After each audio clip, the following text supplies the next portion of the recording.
Insight into my perspective. This is Creepypasta related, so I'm putting this here. A lot of people on YouTube seem to think that I'm overly harsh on Pokémon stories and that I'm jaded on Pokémon in general. To give some perspective, if you're 15 years old or younger, I've been playing Pokémon since before you were born. I don't just mean playing as in I've tried a Pokémon game once or twice, I mean beating at least one Pokémon game a year. Almost always the same games, over and over. I love Pokémon. Unlike some people my age who mindlessly hate on anything past 2nd generation, I actually very much enjoy the 3rd generation of Pokémon. It's the majority beyond that I don't tend to like.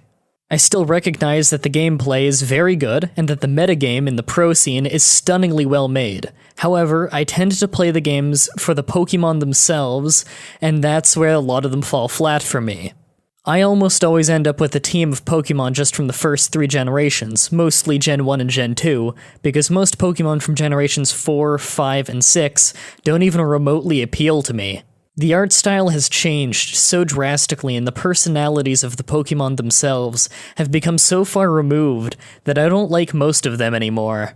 That being said, I give every story a chance no matter what generation it's based on. The problem is that most of the stories suck. When there's no requirement to write a story, the majority of stories will suck. Anyone with a computer, phone, or tablet with internet connection can write a story. I don't mean to deter anyone from giving it a shot. Anyone who is interested should give it a shot. Just don't expect to be met with the highest praise.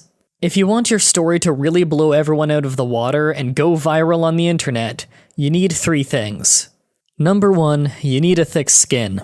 Your first story is probably not going to be very good. Maybe your first 5 won't even turn out very well, but one day you might be looking back at your first few stories and be laughing at them because of how far you've come. You might have hundreds of people telling you that your stories suck, but what matters is that you learn what doesn't work so that you can do what does work. Number 2, persistence.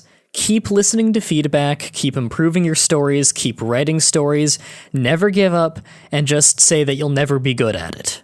If you give up and say you'll never be good at it, then you will never be good at it because you've given up. However, if you keep on writing stories and keep listening to feedback, you will get better. And number 3, publicity. Having your story on my show is a great start, where you can instantly reach an average of, at the time of writing this, 1,000 views in the first week. You can then read what they think about the story and communicate with them about what they might think would improve it. If your story is truly great, it will spread naturally. People will love the story, start linking it to all of their friends, and that's how it will spread. On top of that, you can request for me to put a link to something like your personal website or your YouTube channel in the description of the video of your story to help advertise anything else you might be doing. What I look for in a story isn't a heart-touching story of a man and his Pikachu. It isn't a story about that Charmander you saw that was covered in blood and sang through the speakers that the trainer forgot about them on a previous version. It isn't a story about a battle that isn't supposed to be in the game, and it's really hard, but the player won it anyway. It's a story that creeps you out. Not grosses you out, and not tries to make you yell out loud, creeps you out. Makes you feel uncomfortable and strange. Makes you feel paranoid in the dark that night, unable to stop thinking about the story. The feeling should linger with the reader for a while after finishing the story. Remember, it's a creepypasta, not a scary pasta. Creepiness is about subtlety. Good luck writing tonight, guys. Have a nice day.